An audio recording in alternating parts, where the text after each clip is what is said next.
हाँ जी मेरे दोस्तों, तो क्या हाल चाल। मैं उम्मीद करता हूँ आप सब बहुत अच्छे होंगे और आपको बता दूँ मैं भी बहुत बढ़िया हूँ।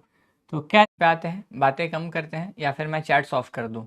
एक ही आना था, या तो चैट ऑफ कर दूँ और तो पढ़े, लेकिन लेक्चर नंबर 3 ठीक पे आते हैं। ठीक है, अब जो हम लोग टॉपिक पे आते हैं। ठीक, आइए मैं आपको कुछ इंपॉर्टेंट पॉइंट्स एक बार रिवाइज करवाना चाहता हूँ। आज जो है हम लोग पढ़ने जा रहे हैं लेक्चर नंबर 3। ठीक है, जिसमें प्रबंध के सिद्धांत हमने लास्ट लेक्चर में पढ़ा। प्रबंध के सिद्धांतों का महत्व, फ्यूल्स प्रिंसिपल्स ऑफ मैनेजमेंट, यानी कि इसके महत्व पढ़े, लेकिन मैंने फ्यूल के प्रिंसिपल के बारे में नहीं पढ़ा था। ठीक है, ठीक है सर, आप नींद में थे क्या? लाइव एक ही चीज हो सकता है, या तो हमने लास्ट लेक्चर में भी जो है फ्यूल के बारे में थोड़ा सा जाना था। ठीक है, आइए एक बार और मैं आपको रिवाइज करवा देता हूँ कि फ्यूल कौन थे। ठीक है ना, मैं कर रहा हूँ चैट्स को बंद थोड़ी देर के लिए। ठीक है, ठीक है, मैं कर रहा हूँ चैट्स को बंद। अपॉर्चुनिटी कॉस्ट हो गया। चलिए, ठीक है। अब फ्यूल के बारे में मैं तुमको एक बार डिटेलिंग फिर से दे दूं तो भाई नाम क्या था पूरा? Henry fuel. ठीक है, हेनरी फ्यूल नाम था। जन्म रियल में तो इस्तांबुल टर्की में हुआ था, बट ये फ्रांस मूव कर गए थे, और एमसीक्यू में भी आपसे फ्रांस पूछता है तो आपको आंसर क्या देना है कि सर ये फ्रांस में इनका जन्म हुआ था। ठीक है, एमसीक्यू में फ्रांस पूछेगा। ओके, ये क्या थे सर? ये माइनिंग इंजीनियर थे, जिसको खनन अभियंता बोलते हैं ना।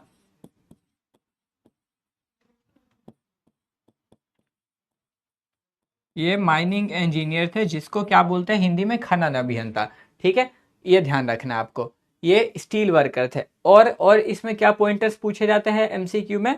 ये कब इंजीनियर बने? तो 1884 में। ठीक है, इंजीनियर बने थे। ओके, और एक चीज ध्यान रखना है आपको कि ये इनको और क्या जाना जाता है? तो फादर ऑफ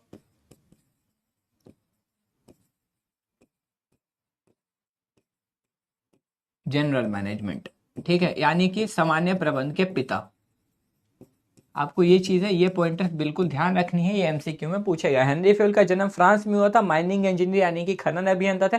इस टाइम पे वो इंजीनियर बने और इनको फादर ऑफ जनरल मैनेजमेंट यानी कि सामान्य प्रबंध के जनक या फिर पिता कहा जाता है। ठीक है, ये चीज आपको ध्यान रखना है। डन हो गई बात, रिवाइज करवा दिया। जो एकदम बेसिक चीज था ये आपको बस जानना था। ठीक है, अब यहाँ पे आप ध्यान दीजिए कि फ्यूल के प्रबंध के सिद्धांत, यानी कि आज हम लोग इसके सिद्धांत के बारे में पढ़ने जा रहे हैं। इन्होंने कुछ सिद्धांत दिए, फ्यूल्स प्रिंसिपल्स ऑफ मैनेजमेंट। ये सिद्धांत मतलब तो इन्होंने कुछ तरीके बताए हैं ना, जिससे काम आसान हो सकता है, क्योंकि कंपनी में काम तो बहुत सारा होता है। ठीक है, तो इन्होंने कुछ ऐसे तरीके बताए जिससे काम को आप आसानी से और थोड़ा जल्दी कर सकते हो, समय बचा सकते हो अपने काम को करने के टाइम पर। ठीक है, इन्होंने कितने दिए थे तो आपको याद रखना है, इन्होंने कुल 14 प्रिंसिपल्स ऑफ मैनेजमेंट दिए थे। इन्होंने कुल 14 प्रबंध के सिद्धांत दिए थे। कितने? 14, 14 प्रिंसिपल्स ऑफ मैनेजमेंट इन्होंने दिए। ठीक है, जिसमें से सबसे पहले आता है डिवीजन ऑफ वर्क, यानी कि कार्य विभाजन। अब तुमको ना अंदर की लाइन को रीड नहीं करना, तुम ना इनको फील करके जाना। ठीक है, तुम्हें बस फील करना है। इसको फील करो तो एक बार क्या लिखा है, फील करो। डिवीजन ऑफ वर्क, कार्य विभाजन, है ना। डिवीजन, डिवीजन मतलब क्या होता है? बांटना। वर्क मतलब काम, है ना। क्या लिख रहा है? कार्य विभाजन, यानी कि कार्य का विभाजन कर दो, काम को बांट दो। एक एग्जाम्पल देता हूं, समझ में आ जाएगा। ठीक है, जैसे मान लो कभी तुमने स्कूल में टीचर्स डे सेलिब्रेट करा होगा, अगर करा ही होगा आई थिंक, है ना। कभी स्कूल में टीचर्स डे सेलिब्रेट करा होगा।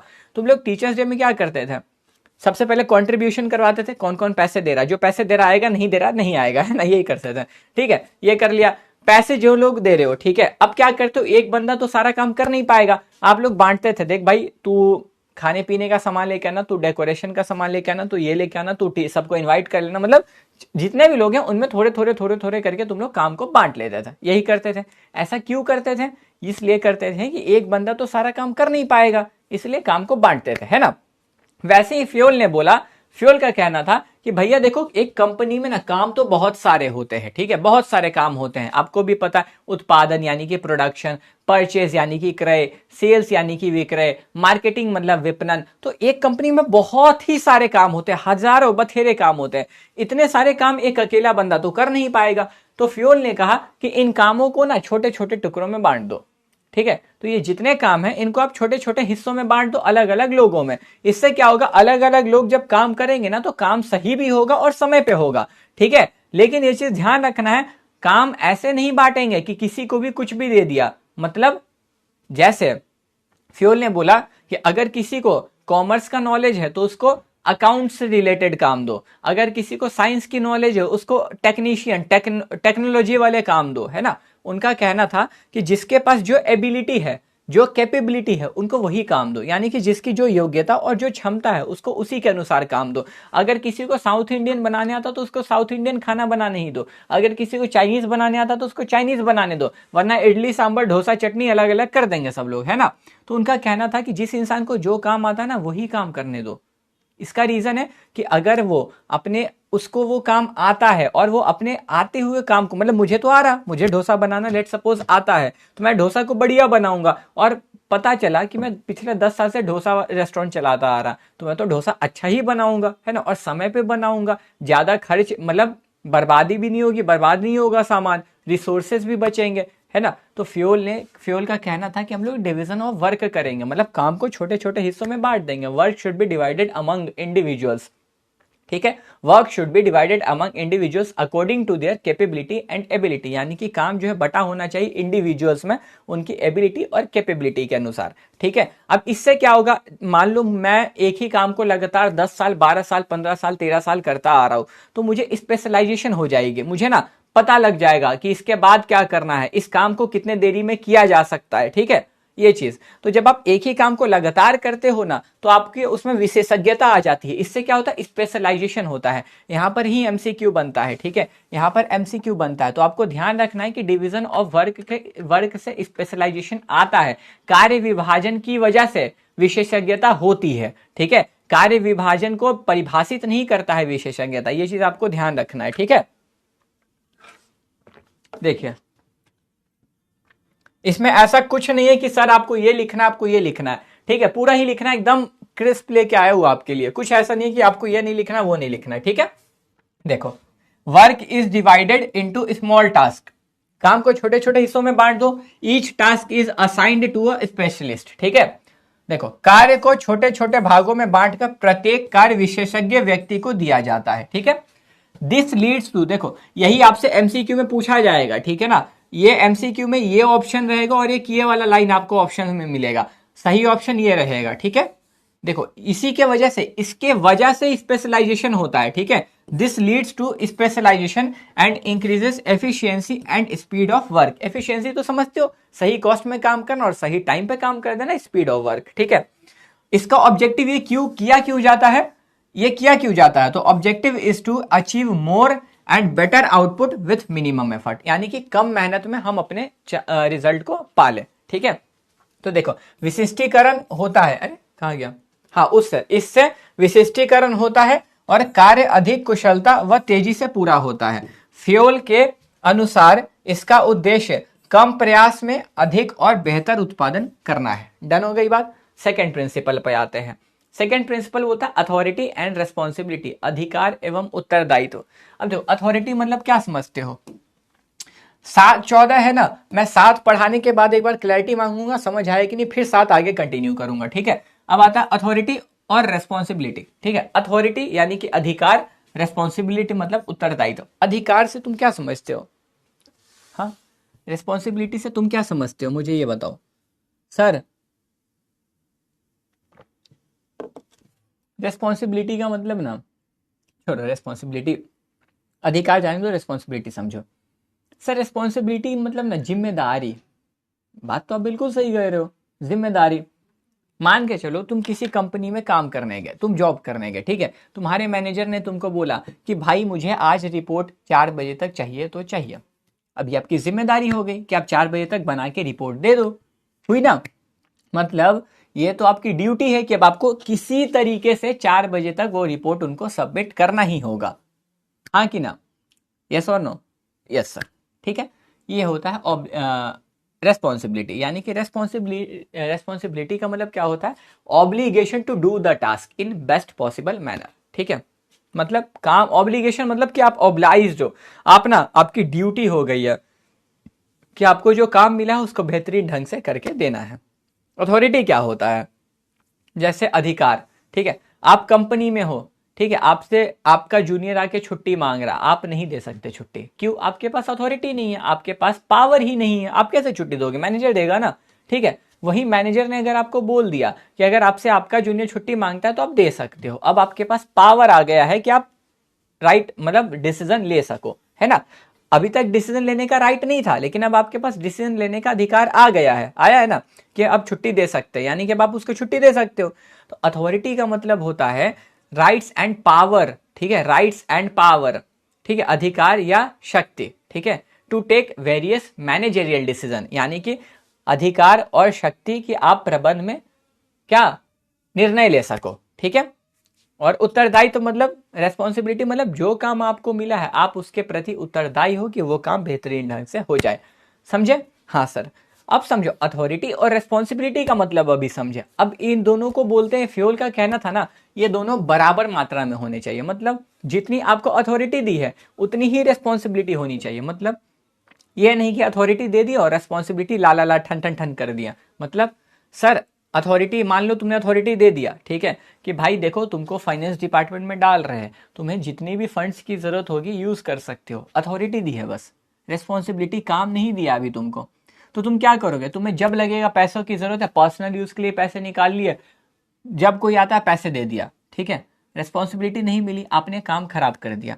लेकिन अब आपको बोला गया कि भाई तुम्हें फाइनेंस डिपार्टमेंट में डाल रहे हैं, वित्त विभाग में डाल रहे हैं, कोई भी आपसे फंड्स की अप्रूवल यानी कि पैसों की जरूरत के लिए कंपनी का कोई भी बंदा आए कि मुझे इस प्रोजेक्ट के लिए पैसे चाहिए, आप उसको पैसे दे सकते हो, ठीक है, समझे। और उसकी सारी रिपोर्ट मुझे देनी होगी आपको, उन्होंने कहा एंड में कि आपने कितना फंड्स किसको किसको दिया है, वो सारी रिपोर्ट आप मुझे दोगे। तो ये अब आपकी रेस्पॉन्सिबिलिटी भी बन गई कि आप जिनको पैसे दोगे उनकी रिपोर्ट इनको देनी होगी, ठीक है। अब आप क्या करोगे, काम को बेहतरीन ढंग से करोगे, आप पैसों की बर्बादी नहीं करोगे, क्योंकि आपको कहीं तो बताना है कि भाई कितना दिए, क्यों दिए, कब दिए, ठीक है।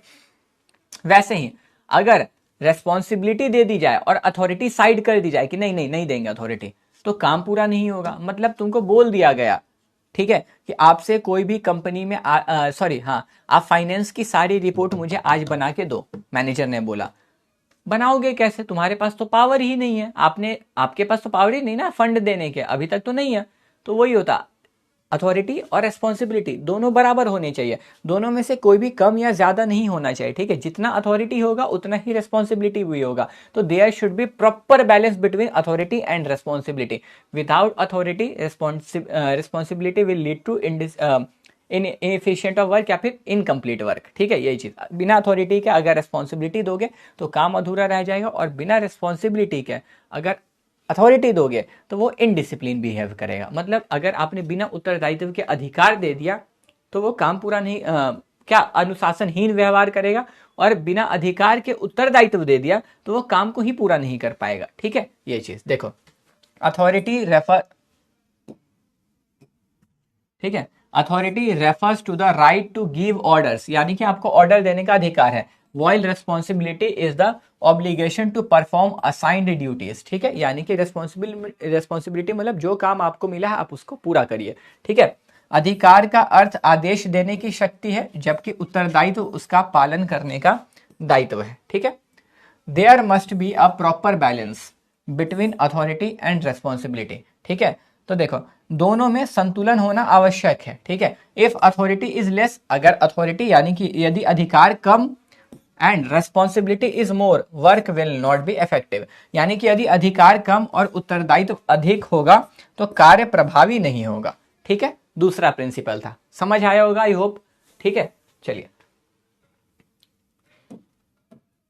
तीसरे पे चलते हैं एक बार, डिसिप्लिन। अब डिसिप्लिन सबसे सिंपल है, सबसे आसान है फ्यूल का ये, ठीक है। फ्यूल का कहना था ना, देखो डिसिप्लिन में रहो। अब अनुशासन में मतलब टाइम पे आओ, टाइम पे जाओ, आपके सीनियर्स आपको जो ऑर्डर दे रहे हैं आप उन ऑर्डर को मानो। सिंपल, सबसे आसान, पूरे प्रिंसिपल में पता है सबसे आसान ये है, कुछ है ही नहीं इसमें। इसमें सीधे बोलता है जो भी कंपनी में रूल बने हैं, जो भी उसके एग्रीमेंट हैं, आपके काम करने के आपको जो भी शर्त दी गई हैं आप उनको पूरा करो, ठीक है। जो ऑर्डर मिल रहे हैं, जो काम मिल रहा है, उन सबको ढंग से करो, समय पे काम करो, समय पे आओ, समय पर जाओ, सब कुछ अच्छे तरीके से करो, मतलब डिसिप्लिन रहो, बस बात खत्म, इसमें कुछ भी नहीं है, ठीक है।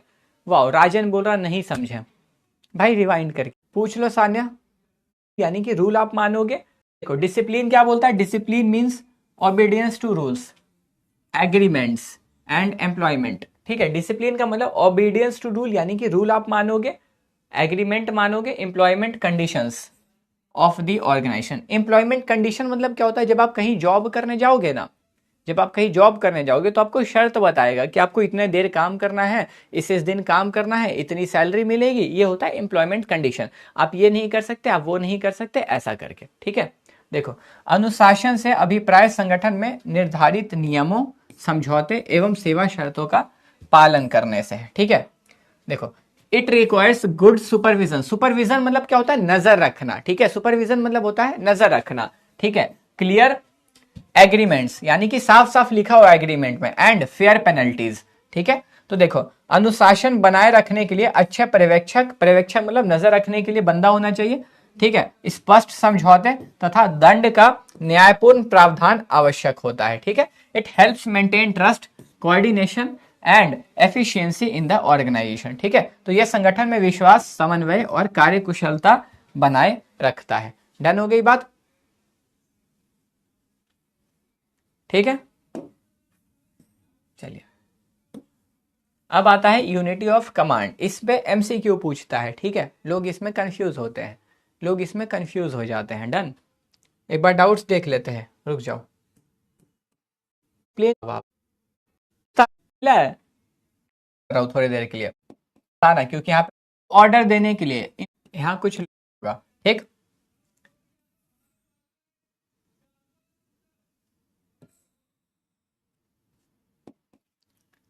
देखो, मान लो ये बंदा है, ठीक।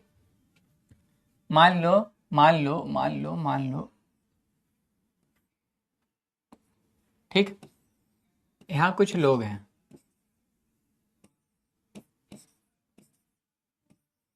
ठीक है। यहाँ कुछ लोग हैं।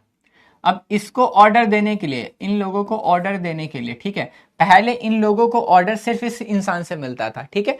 इन लोगों को ऑर्डर पहले सिर्फ इस इंसान से मिलता था, ठीक है। सुनो, ठीक है, पहले इन लोगों को ऑर्डर सिर्फ इस इंसान से मिलता था। अब एक नया बंदा आ गया, बोलता है अब जो मैं बोलूंगा आपको वो भी मानना होगा, ठीक है।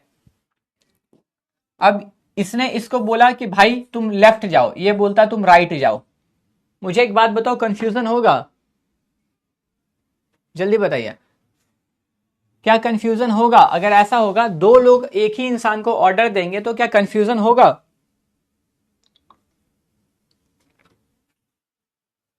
बताइए, जल्दी बताइए। बिल्कुल सही हो आप।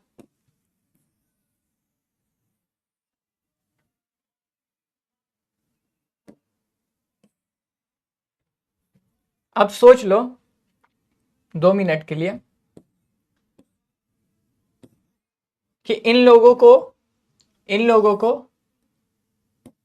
ठीक है, इन सारे लोगों को ऑर्डर सिर्फ एक यही इंसान दे रहा है, ठीक है। इन सारे लोगों को ऑर्डर सिर्फ एक यही इंसान दे रहा, तो क्या कंफ्यूजन आएगी? मुझे बताओ, बोलो, तो क्या कंफ्यूजन हो सकता है? मुझे बताओ जल्दी से। अगर इन सभी को ऑर्डर देने के लिए सिर्फ एक इंसान है तो क्या ऑर्डर कंफ्यूजन होगा? यहां भी कंफ्यूजन हो जाएगा। एम्प्लॉय को, हर एम्प्लॉय, यहां तो काम आराम से होगा, ठीक है। तो वही यहां पे बोला गया, देखो, यूनिटी ऑफ कमांड बोलता है ना, यूनिटी ऑफ कमांड का कहना होता है कि हर एम्प्लॉय को, ठीक है, हर एम्प्लॉय को सिर्फ एक ही बॉस से ऑर्डर मिलने चाहिए। अगर अगर दो बॉस हो जाएंगे तो इससे क्या हो जाएगा? इससे हो जाएगा कंफ्यूजन, ठीक है। अगर दो बॉस हो जाते हैं तो इससे क्या हो जाएगा? कंफ्यूजन, ठीक है। यानी कि employ should receive order from one superior only, ठीक है। सुपीरियर कौन होता है? जो नीचे वाले इंसान से जो ऊपर होता है उसको सुपीरियर बोलते हैं, ऊपर वाले के नीचे जो होता है उसको सबऑर्डिनेट बोलते हैं, ठीक है। तो each employ should receive order from one superior only, यानी कि हर एम्प्लॉय को ऑर्डर सिर्फ एक सुपीरियर से ही मिलने चाहिए, ठीक है। More than one superior will lead confusion, ठीक है। देखिए क्या आपको कह रहा है, each employ should receive order from only one superior and be accountable to that person only. Accountable मतलब जवाब देना है ना, मतलब वो उसी को जवाब देगा, ठीक है, जवाबदेही, ठीक है। वो उसी को, अकाउंटेबल मतलब अगर उसने पूछा काम पूरा क्यों नहीं हुआ तो वो उसी को जवाब देगा, वो ऑर्डर भी उससे लेगा, जवाब भी उसको देगा।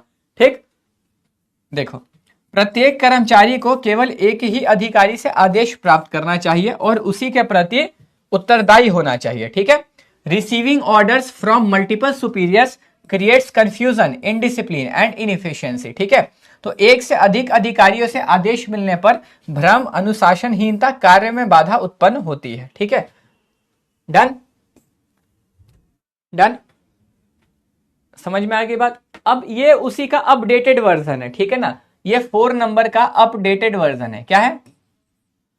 4 का अपडेटेड वर्जन है। ठीक है,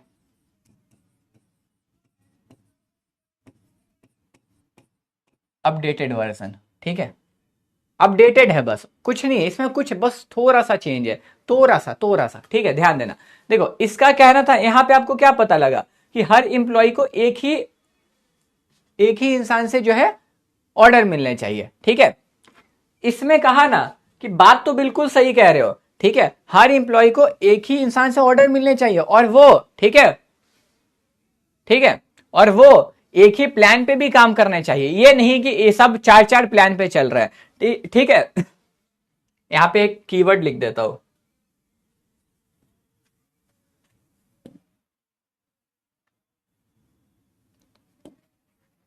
ठीक है, ऐसे वैसे, ठीक है, ऐसे चलो। ठीक है, 4 का अपडेट ये हटा दो यहां से, अरे हट जा भाई। ठीक है, यहां समझे, मतलब इनका कहना था कि ठीक है, यहां पे एक बॉस तो होना चाहिए। ठीक, इनका कहना था 1 बॉस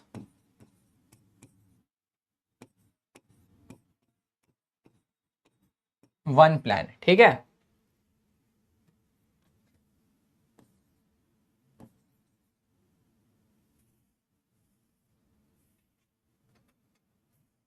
बॉस की जगह हेड भी कर लोगे ना तो सही रहेगा। ठीक है, 1 हेड 1 प्लान और 1 डायरेक्शन। ठीक है, ये चीज आपको ध्यान रखना है, यानी कि यहां पर एक ही व्यक्ति से आपको ऑर्डर मिलेंगे, आपको एक ही प्लान पे काम करना है और एक ही दिशा में काम करना है, ये नहीं कि 4 जगह जा रहे हैं। ठीक है, तो देखो सिंपल वही बात, इसमें कुछ चेंजेस नहीं है। All activities having the same objective, मतलब all activities having the same objective, मतलब अब इतने सारे डिपार्टमेंट है, सभी का सेम ऑब्जेक्टिव है। अब डिपार्टमेंट का अलग अलग ऑब्जेक्टिव होता है। ठीक है, तो जिनका सामान्य उद्देश्य है उन सभी को एक साथ काम करना चाहिए। ठीक है, ये चीज।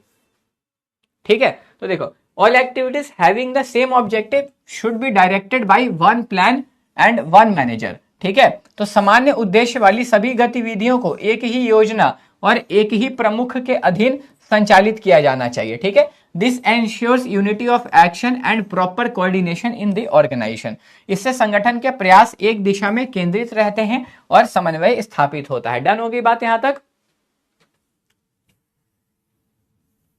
डन हो गई बात आपको यहां तक? एक बार मुझे बता दीजिए, चैट बंद कर दो। ओके, फटाफट से एक बार बताइए।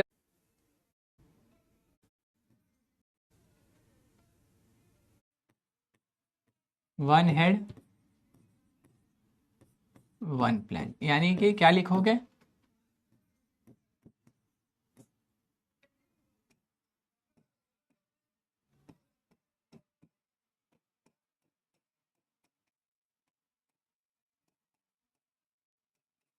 ठीक है, ये कीवर्ड है, एमसीक्यू में ये आएगा। ठीक है ना, चलिए आगे बढ़ते हैं।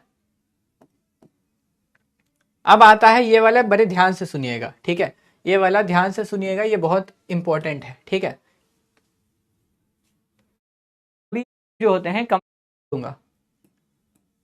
चलिए, अब आता है subordination of individual interest to general interest. ठीक है, अब यहाँ पे आपको समझने का है, जैसे देखो, कभी कभी ना कंपनी में हो जाता है कि कुछ लोग अपनी बात मनवाना चाहते हैं। ठीक है, तो फ्योल को पता था कि ऐसा होगा, क्योंकि फ्योल के एक्सपीरियंस से ये बनाए गए, ये जो बने हैं ना सिद्धांत, ये जो प्रिंसिपल्स बने हैं, फ्योल के अनुभव, उनके एक्सपीरियंस से बने हैं। वो जहां काम करते थे ना, तो वो ये सारी चीजें देखते थे, तो फ्योल को पता था कि ऐसा होगा। क्योंकि कभी कभी ना लोग जो होते हैं कंपनी के जरूरत को इग्नोर करते हैं और बोलते हैं मेरी जरूरत ज्यादा है, हमारी बातें पूरी करो, हमारी मांगे पूरी करो। ठीक है, कभी कभी पुराने मूवीज में देखा होगा कि लोग स्ट्राइक पे चले जाते हैं, धरना दे देते हैं, उनकी बात को नहीं माना जाता है, तो है ना, कि नहीं मानेंगे तो धरना दे देंगे। धरना देने से कंपनी का काम रुकता है, कंपनी को नुकसान होता है ना, नुकसान होता है। नुकसान नहीं, नुकसान होता है, ठीक है।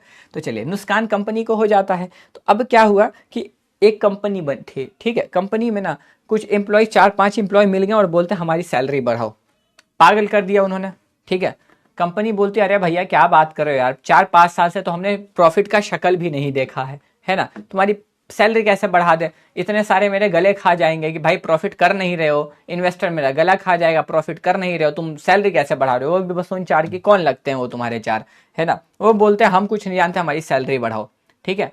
तो अब देखो यहाँ पे फायदा क्या है, सभी के नजर से देखोगे तो अभी क्या करना चाहिए, अभी कंपनी को आगे बढ़ाने में ध्यान देना चाहिए, लेकिन ये 4 तो अपने में लगे हैं, है ना। यानी कि इनका इंडिविजुअल, इनका व्यक्तिगत हित है कि मेरी सैलरी बढ़ाओ, ये अपना देख रहे, इंडिविजुअल इंटरेस्ट देख रहे हैं। लेकिन जनरल इंटरेस्ट मतलब पूरी कंपनी का इंटरेस्ट क्या है, पूरी कंपनी का है कि लॉस से प्रॉफिट लेके आना। तो जब भी इन दोनों में टकराव हो, इंडिविजुअल इंटरेस्ट और जनरल इंटरेस्ट यानी कि व्यक्तिगत हित और सामान्य हित में जब भी टकराव हो, ऐसे टकरार हो जाए, लड़ाई हो जाए, तो हमेशा फ्यूल का कहना था कि अगर ऐसा होता है तो हमेशा मैनेजर को क्या करना चाहिए, जनरल इंटरेस्ट को ऊपर रखना चाहिए, मतलब कंपनी के इंटरेस्ट को, ठीक है, सभी के हितों को ऊपर रखना चाहिए, और जो अपनी बात मनवाना चाह रहे उनको बाहर फेंकना चाहिए, ठीक है। मतलब अगर इंडिविजुअल इंटरेस्ट और जनरल इंटरेस्ट में कभी भी टकराव हो जाए तो हमेशा हमें किस पे फोकस करना, हमें किसको प्रेफरेंस देनी है, जनरल इंटरेस्ट को, ठीक है। हमें सामान्य हित को प्राथमिकता देनी है और व्यक्तिगत हितों को साइड कर देना है, ठीक है। तो देखो अकॉर्डिंग टू फ्यूल, ठीक है, according to Fayol the interest of organization should be given priority over individual interest, ठीक है। Each person in the organization has personal interest while the organization has common objectives, ठीक है। There may be situations where both conflict but organizational interest must prevail, ठीक है। यानी कि साफ मतलब है कि देखो अब ईच पर्सन, सीधी बात है ना, हर कोई भी बंदा जॉब आज की डेट में क्यों कर रहा, उसकी कुछ अपनी जरूरत है, वो अपनी जरूरत को पूरा करने के लिए, है ना। तो तुम जब कंपनी में जाते हो तो अपनी जरूरतों को पूरा करने के लिए जाते हो, लेकिन तुम ऑटोमेटिकली कंपनी की जरूरत को पूरी करने लगते हो, क्योंकि सिंपल बात है ना, कंपनी अच्छा करेगी तभी तो तुम्हें भी अच्छी सैलरी मिलेगी, कंपनी ही खराब करेगी तो तुम्हें सैलरी कहां से मिलेगी, नहीं मिलेगी, सिंपल है, ठीक है। इसीलिए तो सब जाते तो अपनी जरूरत के लिए, लेकिन अल्टीमेटली एट द एंड वो कंपनी की जरूरत को ही पूरे करने में लग जाते हैं, ठीक है। तो वही कहता है यहां पर कि देखो फ्यूल के अनुसार संगठन के हित को किसी भी व्यक्ति के हित से अधिक महत्व नहीं दिया जाना चाहिए, ठीक है। अच्छा सॉरी, ठीक है, संगठन के हित को किसी भी व्यक्ति के हित से अधिक महत्व दिया जाना चाहिए। मतलब अगर कोई इंप्लॉय बोला सैलरी बढ़ाओ और कंपनी के नजर से देखा जाए तो ये सही नहीं है, क्योंकि कंपनी प्रॉफिट कर नहीं रही है, हमें नुकसान हो रहा, हम प्रॉफिट कर नहीं पा रहे, सैलरी क्यों बढ़ाए, तो हमें हमेशा सैलरी नहीं बढ़ानी चाहिए, उसको बोलना चाहिए भाई तुम जाओ, टाटा बाय बाय, कंपनी देखेंगे, है ना। मतलब मेरे लिए कंपनी ऊपर है, तुम नहीं, ठीक है। ये चीज, संगठन में कार्य करने वाले प्रत्येक व्यक्ति के अपने अपने हित होते हैं, सीधी बात, सबकी अपनी अपनी जरूरत, अपनी अपनी पसंद होती है, जबकि कंपनी के भी कुछ सामूहिक उद्देश्य होते हैं। और सामूहिक उद्देश्य क्या है, जो कंपनी का उद्देश्य है, संगठनात्मक उद्देश्य, ऑर्गेनाइजेशनल ऑब्जेक्टिव, कई बार दोनों में टकराव की स्थिति उत्पन्न हो सकती है, ठीक है, यानी कि होता ही है, ठीक है। अब आता है रेम्यूनरेशन ऑफ एम्प्लॉइज, ठीक है, यानी कि कर्मचारियों को उचित प्रतिफल। अब इसमें क्या है, ठीक है, इसमें क्या है, देखो क्या होता है ना कि मान के चलो एक एग्जाम्पल, मैं किसी कंपनी में मैनेजर हूं, ठीक है, तुम में से 4 लोग कौन कौन है, एक बार चारों का मैं नाम देखूं, सभी का, कोई भी, एक शिवानी, सृजन और प्रिंस और सानिया, ठीक है, ये 4 लोग मुझे दिखे, ठीक है, शिवानी, सृजन, प्रिंस और सानिया, ठीक है।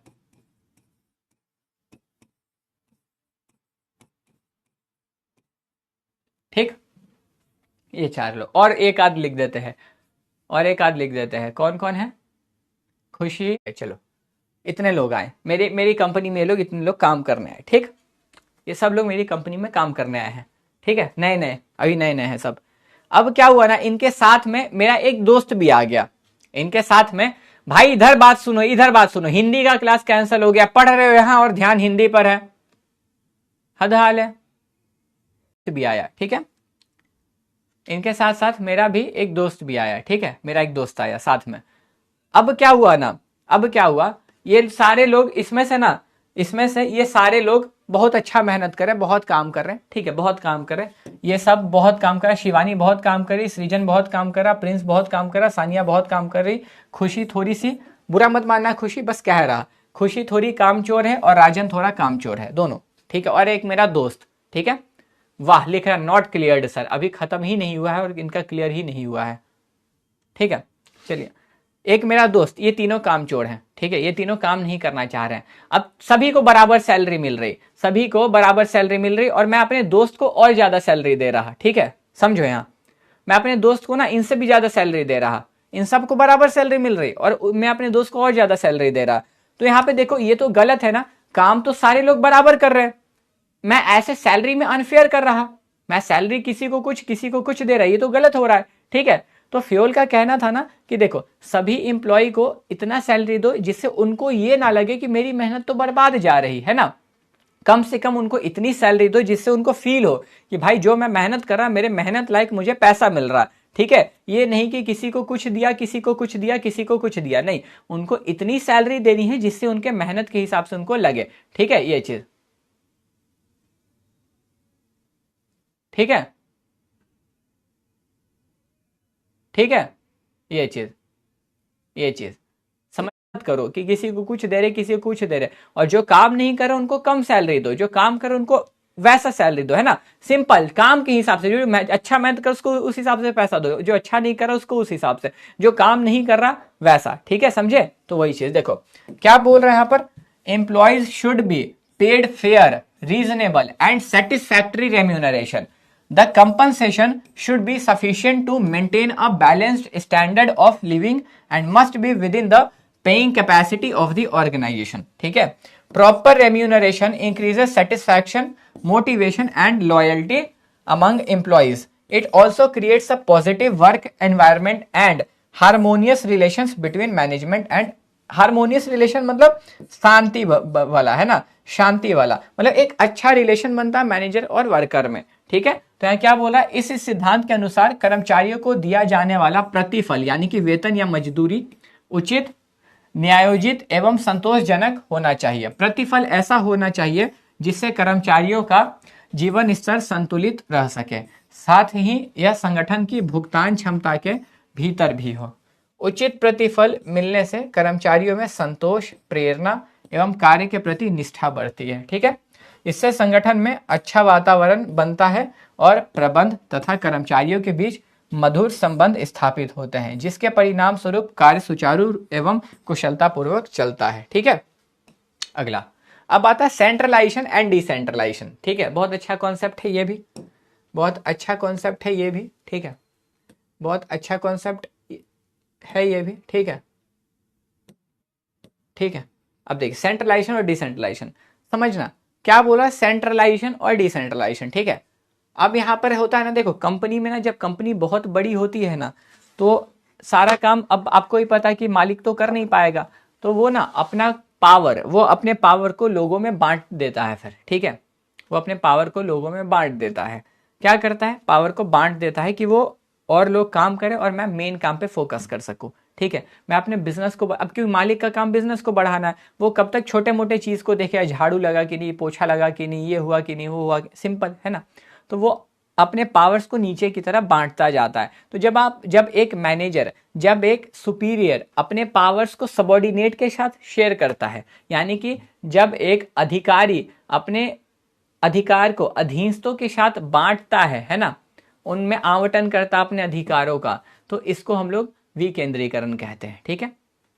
सेंट्रलाइजेशन क्या होता है, अब जैसे देखो, कभी देखो छोटे मोटे दुकान में एक बंदा गल्ले पे बैठा होता पेट लेके और बाकी लोग काम कर रहे होते हैं, बिना उसके दुकान में पत्ता भी नहीं हिल सकता है कि नहीं, कुछ भी होगा उससे पूछ के होगा, उससे बिना पूछे तो कुछ होगा ही नहीं, ठीक है। मतलब सीधा है कि कोई भी इंसान अपनी मर्जी से कुछ नहीं कर सकता, उससे पूछना पड़ेगा, वो हामी भरेगा तभी काम होगा, वरना नहीं होगा, वरना वो कुछ भी नहीं कर पाएगा अपने मन से, है ना। तो सेंट्रलाइजेशन मतलब क्या होता है कि आपने डिसीजन मेकिंग का पावर कॉन्सेंट्रेट कर रखा है, बस अपने पास रखा है, ठीक है, सेंटर में रखा है। जब भी डिसीजन किसी इंप्लॉय को लेना होगा, किसी कर्मचारी को कोई निर्णय लेना होगा, वो आपसे आके पूछेगा, वो आपसे आके पूछेगा, वो आपसे आके पूछेगा, किसमें, केंद्रीयकरण में, मतलब अधिकार ठीक है, निर्णय लेने का अधिकार केंद्रित कर रखा है, एक जगह पे केंद्रित है। जब भी किसी कर्मचारी को निर्णय लेना होगा वो आपसे आके पूछेगा। लेकिन विकेंद्रीकरण में क्या होगा कि आपने अधिकार को बांट रखा है कि लोग अपने हिसाब से निर्णय ले सकते हैं, उनको बार बार आकर के पूछने की जरूरत नहीं है। यानी कि डिसेंट्रलाइजेशन में आपने पावर्स को शेयर कर रखा है कि लोगों को बार बार आके पूछने की जरूरत नहीं, वो अपने हिसाब से डिसीजन सही टाइम पे ले ले। सेंट्रलाइजेशन में क्या होगा, आपने डिसीजन मेकिंग पावर कॉन्सेंट्रेट कर रखा है या रिटेन करके रखा है कि हम पावर देंगे ही नहीं, ठीक है ना, आपको कुछ करना आप मेरे से आइए पूछिए, हम बोलेंगे तभी काम होगा, ऐसा करके, ठीक है ये चीज। तो देखिए centralization means concentration of decision making authority at higher levels, while decentralization means dispersing authority to lower level, ठीक है। There should be a proper balance between the two, यानी कि इन दोनों में बराबर बैलेंस होना चाहिए, ठीक है। The degree of centralization or decentralization depends on the size, nature and circumstances of the organization. मतलब बोल रहा है कि कंपनी सेंट्रलाइज्ड होगी या डिसेंट्रलाइज्ड, ये कंपनी की ज्यादातर साइज पे होता है। अब जब कंपनी बहुत ज्यादा बड़ी हो जाती है तो आप उसको सेंट्रलाइजेशन में नहीं रख सकते, है ना। मतलब जब कंपनी बहुत बड़ी हो जाएगी ना तो आप उसको केंद्रीकृत नहीं रख पाओगे, ठीक है। जब कंपनी छोटी रहेगी तब आप वहां आपको डिसेंट्रलाइजेशन करना नहीं पड़ेगा, क्योंकि कंपनी छोटी, 4 लोग हैं, उनको तो हम ही हैंडल कर लेंगे, उनको क्या पावर देना है कि नहीं, इसीलिए। तो generally large organization tend to have more decentralization for effective functioning, ठीक है ये चीज। तो देखिए केंद्रीकरण और विकेंद्रीकरण। केंद्रीकरण का अर्थ है निर्णय लेने का अधिकार कुछ उच्च स्तर के व्यक्तियों तक सीमित रखना, जबकि विकेंद्रीकरण का अर्थ है इन अधिकारों को विभिन्न स्तरों पर बांटना। फ्योल के अनुसार दोनों के बीच संतुलन होना आवश्यक है, ठीक है। किसी संगठन में केंद्रीकरण या विकेंद्रीकरण की मात्रा उसकी परिस्थितियों, आकार एवं प्रकृति पर निर्भर करती है। सामान्यतः बड़े संगठनों में अधिक विकेंद्रीकरण पाया जाता है ताकि कार्य तेजी से और प्रभावी ढंग से हो सके, ठीक है। अब आता है स्केलर चेन, ठीक है। स्केलर चेन का एक डायग्राम आपको देगा बनाने के लिए, वो डायग्राम आपको ऐसे बनाना होगा, मतलब किताब में दिया होगा, मैंने इसलिए नहीं दिया कि मैं खुद बना के बता देता, ठीक है। इस तरीके का आपको डायग्राम दिखता है, ठीक। किस तरीके का, इस तरीके का आपको डायग्राम दिखता है, ठीक है। अब इसमें क्या होता है ना कि जैसे यहां पर मान लो सबसे टॉप लेवल का एम्प्लॉय यहां होगा, ठीक। अब यहाँ बी हो गया, ठीक, यहाँ सी हो गया और यहाँ पर डी हो गया, ठीक। इधर ई कर दिए, इधर एफ और इधर जी, ठीक है। अब ये सारे इंप्लॉय हैं, A B C D E F G जो है इंप्लॉय है, ठीक है, समझो। अब समझा मेरी बात को यहाँ पे। तो यहाँ पर फ्यूल का कहना था ना कंपनी में, ठीक है। अब यहाँ पहले ये देखो, वो छोड़ो, यहाँ क्या लिखा है, स्केलर चेन, तुम सब छोड़ दो, तुम इस सब पे फोकस करो। चेन श्रृंखला, है ना। चेन मतलब क्या होता है, चेन देखा कभी, एक दूसरे से जुड़ा होता है सारा, है ना। देखो तो ये भी एक दूसरे से जुड़ा है, ठीक है। तो फ्यूल का कहना था ना कि अगर किसी इंप्लॉय को छुट्टी चाहिए या कुछ भी ऐसा बात करना है तो वो डायरेक्ट, अभी ये सबसे नीचे और ये सबसे ऊपर है, तो डी डायरेक्ट ए से बात नहीं कर सकता, ये रॉन्ग है, आप ये नहीं कर सकते, फ्यूल का कहना था। फ्यूल ने बोला अगर डी को ए से कुछ भी पूछना है, कुछ भी बात करना है, तो डी अपनी बात सी को बोलेगा, सी इसी बात को बी को बोलेगा और बी इसी बात को ए को बोलेगा। फिर ए को वो अगर जवाब देना हुआ डी को, तो ए जो है बी को बोलेगा, बी सी को बोलेगा और सी जो है डी को बोलेगा। इस तरीके से चलेगा, ठीक है, इस तरीके से। सेम चीज इधर, अगर ई को कुछ बोलना हुआ ए से, तो ई जो है एफ को बोलेगा, एफ जी को, ठीक है, और जी ए को, और वैसे ही ए जी को, फिर एफ को ई को, ठीक है। इस तरीके से कुछ चलेगा, ठीक, ये चीज। तो तुमने बोला हाँ सर समझ तो आ गया, लेकिन सर एक बात बताओ, अगर मान लो इस डी की शादी है ना, इस डी की शादी है और डी की शादी 3 दिन में है, डी की शादी 3 दिन में है, ठीक, और डी को छुट्टी चाहिए और डी ने छुट्टी मांगी, डी ने इसको बोला CBA, ठीक है। अब डी ने छुट्टी मांगी, डी को छुट्टी मिली तो, लेकिन 7 दिन बाद, और 3 दिन में तो इसकी शादी थी और छुट्टी 7 दिन बाद मिली। सर मतलब इसकी दुल्हन को कोई और लेके चला गया। नहीं बुरवा, कैसा नहीं, सुनो मेरी बात, ठीक है। तो देखो इसकी दुल्हन को कोई नहीं ले गया, ठीक है, तो वहां पर वही हुआ कि भाई 7 दिन लग जाएगा, पता चला ऐसे में तो मेरी दुल्हन कहाँ जाएगी पता नहीं, है ना। तो डी ने बोला रुको, ऐसे काम नहीं बनेगा। इसके लिए डी ने बोला, फ्यूल ने बताया था, मुझे याद है फ्यूल ने बताया था कि हमारी कंपनी में एक गैंग प्लैंक नाम की भी चीज है, ठीक है, एक गैंग प्लैंक नाम की चीज है। मतलब ऐसा करके ना, अरे यार, ठीक है, मतलब ऐसा करके एक गैंग प्लैंक बना हुआ है, ठीक है, इसको गैंग प्लैंक बोलते हैं।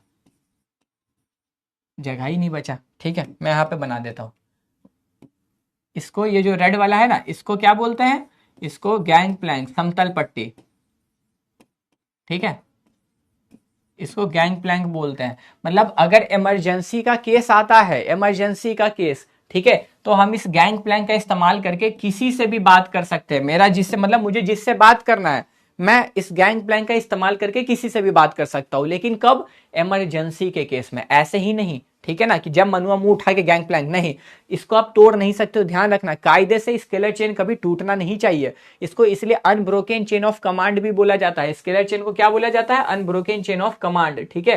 तो आपको ध्यान रखना है, इसको अनब्रोकन चेन ऑफ कमांड क्यों बोला जाता है? क्योंकि ये टूटना नहीं चाहिए, ठीक है। इसको क्या बोला जाता है? अनब्रोकन चेन ऑफ कमांड, ठीक है। ये क्या है? ये स्केलर चेन है, डन। इसको अनब्रोकन चेन ऑफ कमांड बोलते हैं, अनब्रोकन चेन ऑफ कमांड, ठीक है। यानी कि अनब्रोकन रहना चाहिए, टूटना नहीं चाहिए। इमरजेंसी के केस में टूटेगा, वरना नहीं टूटे तो फिर समझ लेना, ठीक है, ये चीज। तो देखो, scalar chain refers to the formal line of authority and communication from the highest level to the lowest level. यानी कि formal line of communication, communication मतलब बात करना, एक फॉर्मल लाइन है हाईएस्ट लेवल से लोएस्ट लेवल के लिए, कम्युनिकेशन के लिए इन एन ऑर्गेनाइजेशन, ठीक है। According to Fayol, orders and information should flow through this chain, ठीक है। यानी कि ऑर्डर या फिर इंफॉर्मेशन इसी चेन से होके जाएगा, ठीक है। सोपान श्रृंखला से अभिप्राय संगठन में उच्चतम स्तर से निम्नतम स्तर तक अधिकार एवं संप्रेषण की औपचारिक रेखा से है। फ्योल के अनुसार प्रत्येक संगठन में आदेश और सूचना का प्रवाह इसी श्रृंखला के अनुसार होना चाहिए, ठीक है। अब आता है ऑर्डर, ठीक है। अब बड़े बड़े हैं और खत्म भी हो जाएगा जल्दी। अब एक ही बार लास्ट में डाउट लूंगा, ठीक है, अभी नहीं, आ जाओ। अब आता है ऑर्डर, ठीक है। ये बहुत सिंपल है और बहुत रिलेटेबल है। आपको मम्मी ने कभी तो घर में बोला होगा, जहां से जो सामान उठाते हो वहां रखो, कहां कहीं भी रख देते हो, बोला है कभी?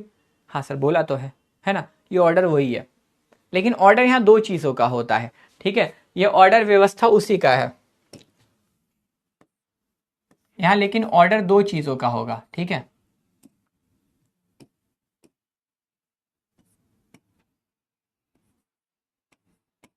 मैन और मटेरियल का, ठीक है। नहीं,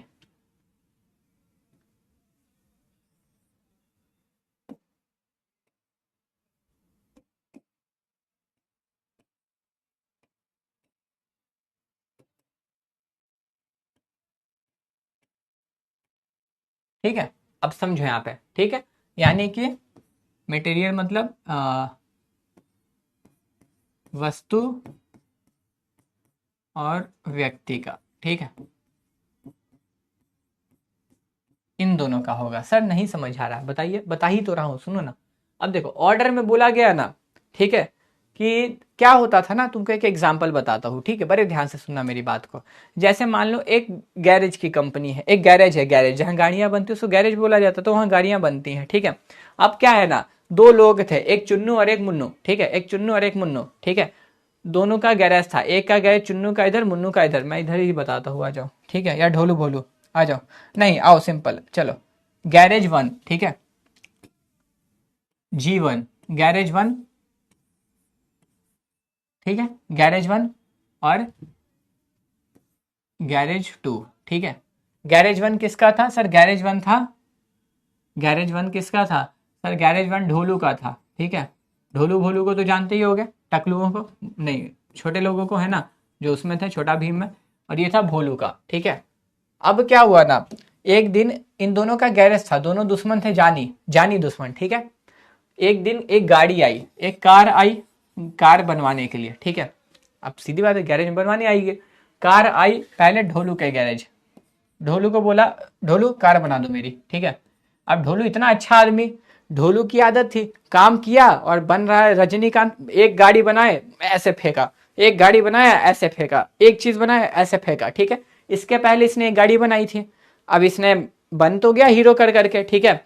जब ये कार आई नई वाली, अब ये बोल रहा है सामान नहीं मिल रहा। अब जब जैसे ही गाड़ी आई, आधा समय तो सामान ढूंढने में लगा रहा है, भाई मिल ही नहीं रहा, मिल ही नहीं रहा, मिल ही नहीं रहा, कहाँ गया कहाँ गया, यहीं तो रहता था, मिल नहीं रहा। अब भाई को कौन बताए, रजनीकांत बनने के चक्कर में पोपट बन गया, है ना, पोपट लाल। तो अब इसको हो रहा था देर, ये बोला भाई तुमसे नहीं होगा, मैं ले जा रहा गाड़ी, ठीक है।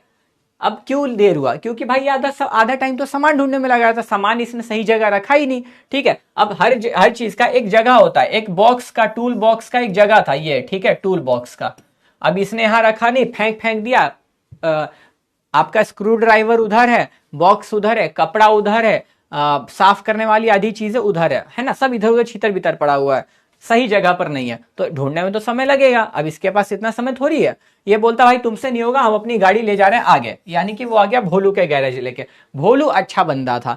भोलू बोलता है कि भाई आप टेंशन मत लो। भोलू गया उसके टूल बॉक्स में, ठीक है, उसका टूल बॉक्स यहां था, वो यहां पर गया, खोला और टूल बॉक्स लेके आ गया। टूल बॉक्स लेके आ गया, टूल बॉक्स में सारी चीजें वो सही तरीके से बनाता था, उसी में रखता था और टूल बॉक्स को वापस इसमें डाल देता था।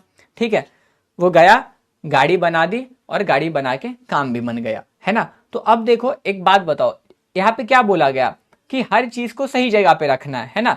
इसने सही जगह पर नहीं रखा, मौका गवा दिया, इनकम चला गया। इसने सही जगह पे रखा, इसका इनकम बना ना।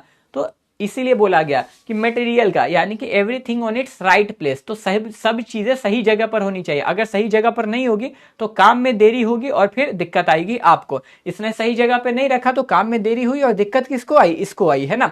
ये सही जगह पे रखा तो इसको देरी हुई क्या? इसलिए मम्मी बोलती है ना, जो चीज जहां से उठाते उसको वहीं रखा करो, हाँ कि ना। इसीलिए तो मम्मी कहती है ना ये चीज। जल्दी बताइए एक बार मुझे फटाफट से। हो गया, ठीक है, ये जल्दी बताइए फटाफट से। ओ सॉरी, मैंने चैट्स बंद कर रखा है, ठीक है। तो देखिए क्या बोल रहा है यहाँ पर, समझिएगा। अब ये हो गया, ठीक है, ये हो गया। अब एक और एग्जांपल इसी में देता हूं, ठीक है। अभी एक हुआ ना, अब दूसरा। अब इसमें बोलता है ना भाई, अब इसमें क्या बोलता है, अब इसमें क्लियरली आपको ये कहता है, आपको इसमें ये क्लियरली क्या बोलता है, ये देखो, जैसे सामान का है कि सब सामान को सही जगह पे रखना है, ठीक है, वैसे ही इंसान का होता है। मतलब वही बात कि सही इंसान को जो काम आता है वही काम दो। अब किसी को अगर साउथ इंडियन बनाने आता हो, तुम उसको चाइनीज बनाने के लिए दे दोगे तो वो नहीं बना पाएगा, ठीक है। तो वही कहा गया कि सही इंसान को सही काम पे रखना, सही जगह पे सही सामान रखना। मतलब सही इंसान सही काम पे होना चाहिए, सही जगह पे सही सामान होना चाहिए। इससे काम जल्दी होगा और देरी नहीं होगी। क्योंकि साउथ इंडियन वाले को अगर तुम दे दोगे चाइनीज बनाने, गड़बड़ कर देगा, है ना। साउथ इंडियन वाले को साउथ इंडियन दो, चाइनीज बनाने वाले को चाइनीज बनाने के लिए दो, ठीक है। ये चीज आइए रीड करिए क्या बोल रहा है। For maximum efficiency there should be a proper balance for every person and every resource, ठीक है। देखो, फ्यूल के अनुसार अधिकतम कार्य कुशलता के लिए प्रत्येक व्यक्ति एवं वस्तु का उचित स्थान पर होना आवश्यक है, ठीक है। दिस मीन्स, इसका मतलब क्या होता है, a place for everything and everything in its place, यानी कि एक जगह होता है सभी चीजों का और सभी चीजें उसी जगह पर होनी चाहिए। Proper arrangement of resources ensures smooth functioning and increases efficiency and productivity, ठीक है। तो इसका अर्थ है कि प्रत्येक वस्तु के लिए एक स्थान और प्रत्येक वस्तु अपने स्थान पर होनी चाहिए। यदि संगठन में सभी संसाधन सही स्थान पर व्यवस्थित रहते हैं तो वो कार्य में कोई बाधा नहीं आती और उत्पादन तथा कार्य क्षमता में वृद्धि होती है, ठीक है। हो गया, इसको हटा दो, कोई काम नहीं इसका, बस समझाने के लिए था। अब आता है इक्विटी, ठीक है। इक्विटी मतलब होता है ना, सिंपली यहाँ पे फ्यूल का कहना था कि देखो, कंपनी में ना अलग अलग तरह के लोग होते हैं, ठीक है, अलग अलग तरह के लोग होते हैं। तो एक मैनेजर को ना सभी के साथ बराबर पेश आना चाहिए, किसी के साथ ऊंच नीच नहीं करनी है। मैनेजर को क्या करना है, किसी के साथ ऊंच नीच नहीं करनी है। मतलब कोई मेरा दोस्त है तो मैं अपने दोस्त से अच्छा बिहेव कर रहा हूं, कोई मेरा दोस्त नहीं तो मैं उससे टेढ़े मुंह बात कर रहा है ना, ये चीज। दूसरा, किसी के कास्ट पे लेके, किसी के रिलीजन पे लेके, किसी के कलर पे लेके, किसी के हाइट पे लेके, किसी के जेंडर पे लेके आपको कुछ भी ऐसा बिहेव नहीं करना है ना। मतलब किसी के साथ भी ना आपको इनइक्वलिटी, यानी कि आपको असमानता नहीं दिखानी है, अरे तुम तो ये हो, अरे तुम तो वो हो, ऐसा नहीं करना है। सबके साथ प्यार से, मोहब्बत से और समानता से, है ना, जस्टिस, काइंडनेस के साथ रहना है, विनम्र होकर रहना है, ठीक है। तो इक्विटी मींस, इक्विटी का मतलब है fair, just and equal treatment of employees, ठीक है। ये चीज देखो, समता का अर्थ है कर्मचारियों के साथ निष्पक्ष, न्यायपूर्ण और एवं सामान्य व्यवहार करना। इसका मतलब सिर्फ ये नहीं, फ्यूल ने ये भी बोला कि जो काम कर रहे हैं उनको अवार्ड दो और जो काम नहीं कर रहे उनको पनिशमेंट दो। तभी तो देखो, अब काम कर रहे हैं उनको अवार्ड दे रहे हैं, ठीक है, और जो काम नहीं कर रहे उनको छोड़े हुए हैं, कुछ नहीं कर रहे हैं। तो काम करने वाले को तो लगेगा ना, यार हम काम करके भी पैसा ले रहे हैं लेकिन वो तो काम नहीं कर रहे, फिर भी उनको छोड़े हुए कंपनी, कुछ तो उन पे एक्शन ले, ठीक है। तो जो इसलिए फ्यूल ने बोला जो काम नहीं कर रहे हैं उन पे पनिशमेंट, उनको दंड दो, और जो काम करें उनके काम को सराहो, ठीक है। ये चीज मतलब उनको अच्छा बोलो। तो देखो, managers should treat their subordinates with kindness and justice, ठीक है। There should be no discrimination on any basis, ठीक है। This builds trust, satisfaction and loyalty among employees and creates a positive work environment, ठीक है। यानी कि fuel के अनुसार प्रबंधकों को अपने अधीनस्थों के साथ दया एवं न्याय का व्यवहार करना चाहिए, ठीक है। किसी भी कर्मचारी के साथ धर्म, जाति, भाषा, लिंग आदि के आधार पर भेदभाव नहीं होना चाहिए। इससे कर्मचारियों में विश्वास, संतोष और संगठन के प्रति निष्ठा बढ़ती है और कार्य का वातावरण सकारात्मक बनता है, ठीक है। ये चीज। अब आता है स्टेबिलिटी ऑफ पर्सोनल। चलिए अभी एक बार देख लेते हैं, डाउट्स है कुछ तो फिर, और वो समय देंगे। जब भी आपके यहाँ खराब हुआ नहीं है मुझे निकाल देंगे। किसी नई ऑफ पर्सोनल, ठीक। हाँ ठीक है, चलिए। अब आता है स्टेबिलिटी ऑफ पर्सोनल, ठीक है, कर्मचारियों की स्थिरता। देखो, अब देखो, मान के चलो तुम किसी नए जॉब पर गए, ठीक है, तुम किसी नए जॉब पर गए हो, ठीक। अब तुम नए जॉब पे गए हो, नया नया जॉब लगा है, तुम्हें डर बना हुआ है कि यार अगर मेरे से कुछ भी गलती हुई ना, काम खराब हुआ नहीं, मुझे निकाल देंगे। इस डर की वजह से ना तुम काम अच्छे से नहीं कर पाओगे, ठीक है, तुम काम को ढंग से नहीं कर पाओगे। तो फ्यूल ने बोला ना कि जब भी आपके यहाँ कोई पर्सनल मतलब एम्प्लॉय आता है तो मैनेजमेंट को ये आश्वासन देना चाहिए, उनको ये बताना चाहिए कि भाई देखो, अगर तुमसे कोई गलती भी होती है ना, हम तुमको समय देंगे, हम तुम्हें सिखाएंगे, हम तुम्हें बताएंगे कि कैसे होता है, निकालेंगे नहीं इतनी जल्दी। तो जब उसको ये पता लग जाएगा, उसको दिमाग से पता लग जाएगा हाँ मेरा काम जो है सेफ है, मेरे काम को कुछ नहीं होने वाला, तो वो खुल के काम कर पाएगा, ठीक है। और जब वो खुल के काम करेगा तो कंपनी को फायदा तभी मिलेगा, ऐसे नहीं मिलेगा, समझ रहे हो ना। तो ये चीज स्टेबिलिटी ऑफ पर्सनल, कि उनको स्टेबिलिटी दो, उनको उनके जॉब की स्टेबिलिटी दो, सिक्योरिटी दो, फिर वो काम को खुल के कर पाएंगे। तो देखो, there should not be frequent changes in employees, ठीक है, in an organization. After proper selection employees should be given sufficient time to perform their work, ठीक है। Stability helps employees gain efficiency while frequent changes create insecurity and reduce performance, ठीक है। अब तुम ही अगर बार बार employee बदलते रहोगे तो तुम्हें हर इंप्लॉय को काम सिखाना पड़ेगा, तुम सिखा नहीं पाओगे, समय लगेगा, तुम काम नहीं कर पाओगे कंपनी में। तो ये चीज, ठीक है। इस सिद्धांत के अनुसार संगठन में कर्मचारियों का बार बार परिवर्तन नहीं होना चाहिए, ठीक है। कर्मचारियों का चयन उचित प्रक्रिया से करने के बाद उन्हें पर्याप्त समय तक कार्य करने का अवसर दिया जाना चाहिए। यदि कर्मचारियों में स्थिरता रहती है तो वे अपने कार्य में दक्षता प्राप्त करते हैं, जबकि अधिक बदलाव से असुरक्षा की भावना उत्पन्न होती है और संगठन की कार्य क्षमता प्रभावित होती है, ठीक है। ये चीज। अब आता है इनिशिएटिव। इनिशिएटिव का क्या मतलब है? तो देखो, इनिशिएटिव सबसे इनिशिएटिव का था ना कि यहाँ पर बोला गया, यहाँ पे फ्यूल का बोलना था कि देखो कंपनी में ना मैनेजर को थोड़ा बॉस नेचर, मतलब मैनेजर को थोड़ा ना दलेरी नेचर का होना चाहिए। मतलब दलेरी मतलब तो उसमें ना एकदम जिगरा होना चाहिए। जैसे तो मैनेजर को ऐसा होना चाहिए कि भाई देखो, अगर कोई व्यक्ति काम को नहीं करना चाह रहा है, किसी काम को करने से डर रहा है, तो मैनेजर को बोलना चाहिए मैं करके दिखाता हूँ कैसे होगा। मतलब हर काम को करने के लिए सबसे पहला कदम मैनेजर को उठाना चाहिए। फ्यूल का ये कहना था, उसको इनिशिएटिव लेना चाहिए, काम को शुरू करने के लिए पहला कदम उसी को उठाना चाहिए, क्योंकि वो करेगा ना तो उसके पीछे जो इंप्लॉयज होंगे उनको मैनेजर को देख के हिम्मत मिलेगी और वो पीछे पीछे उसको फॉलो करेंगे। तो इनिशिएटिव का मतलब ये था कि इनिशिएटिव मींस एंकरेज करना अपने एम्प्लॉयज को कि भाई काम करो, मैं कर रहा हूं, कोई नहीं कर रहा, मैं कर रहा ना, तुम मुझे देख के करो, ठीक है। तो ये चीज। तो देखो, initiative means encouraging employees to take actions, make plans and give suggestions, ठीक है। तो पहल क्षमता का अर्थ है कर्मचारियों को नई योजनाएं बनाने एवं उन्हें लागू करने के लिए प्रोत्साहित करना, ठीक है। Employees should be given opportunities to express their ideas and contribute to improvements, ठीक है। This increases confidence, creativity and motivation. तो फ्यूल के अनुसार कर्मचारियों को अपने विचार व्यक्त करने और सुधार के सुझाव देने का अवसर मिलना चाहिए। इससे कर्मचारियों में आत्मविश्वास, रचनात्मकता एवं उत्साह बढ़ता है, जो संगठन के विकास में सहायक होता है। अब देखो, समझो एक और बात, ठीक है। हर कंपनी में ना लोअर लेवल एम्प्लॉयज को ज्यादा नहीं पूछा जाता है, ठीक है। तो यहाँ पे फ्यूल का कहना था कि हर मैनेजर को अपने हर कर्मचारी से, हर प्रबंधक को, हर मैनेजर को अपने हर कर्मचारी, हर एम्प्लॉय से सजेशंस लेने चाहिए, मतलब उनसे एटलीस्ट मानो चाहे ना मानो उनकी बात, लेकिन उनसे पूछो तो कि हमें यहाँ क्या करना चाहिए। क्योंकि जब तुम उनसे उनका आइडिया लोगे ना तो उनको भी खुशी होगी कि यार मैनेजर हमसे पूछता है, हमारी थोड़ी तो इज्जत करता, थोड़ी तो वैल्यू करता है, हमसे पूछ तो रहा है एटलीस्ट, ठीक है, कि यहाँ पे क्या करना चाहिए, आप क्या सोचते हो। क्योंकि जब तुम उनसे पूछोगे ना तो उनको खुशी होगा, उनको मोटिवेशन मिलेगा और वो ईमानदारी से और मोटिवेशन के साथ कंपनी में काम करने के लिए जुट जाएंगे। ठीक है, ये चीज। चलिए नेक्स्ट, लास्ट, आज का लास्ट, ठीक है। अब लास्ट आता है एस्पिरिट डे कॉर्प्स, इसको टीम स्पिरिट भी बोलते हैं, सहयोग की भावना, ठीक है, एस्पिरिट डे कॉर्प्स, ठीक है। अब इसमें क्या था ना, देखो कई लोग होते हैं ना क्रेडिट के भूखे, सुना है, तो यहाँ पे फ्यूल का कहना था कि मैनेजर को क्रेडिट का भूखा नहीं होना चाहिए। मतलब मैनेजर कभी भी कोई काम होता है ना, काम अच्छे से होता है तो मैनेजर को ये नहीं बोलना चाहिए कि मैंने किया है।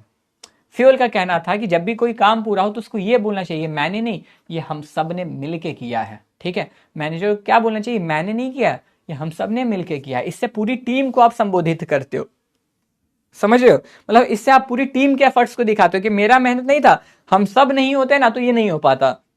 कुछ लोग होते हैं ना सब पूरी टीम का मेहनत लगाए और सिर्फ मैंने किया, ऐसा नहीं।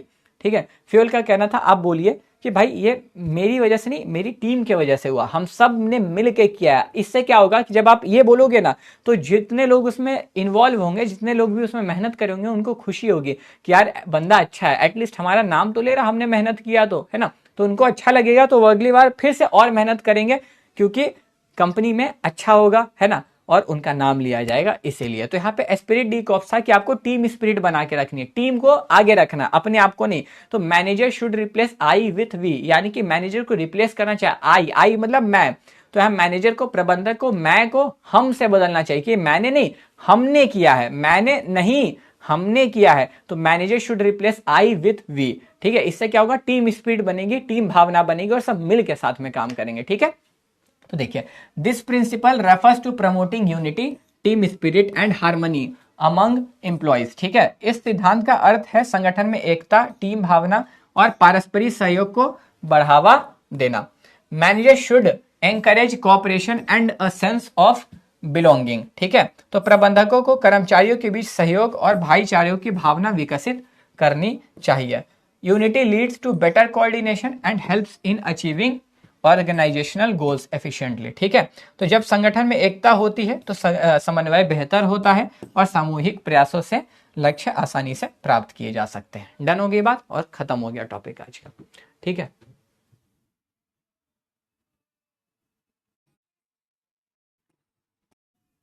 चलिए चैट्स कर रहा हूँ ऑन, एक बार मुझे बता दीजिए कि आपको सारी चीजें क्लियर है ना। ठीक, आज हमने क्या पढ़ा, आज हमने फ्यूल के प्रिंसिपल पढ़े। ठीक है,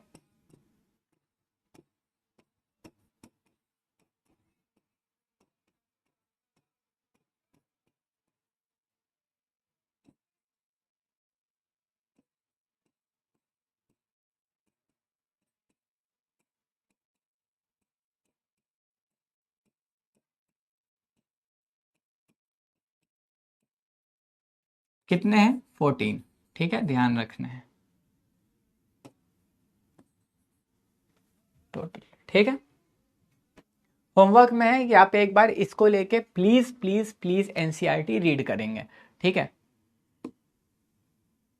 बता दो, ओके, रुक जाओ।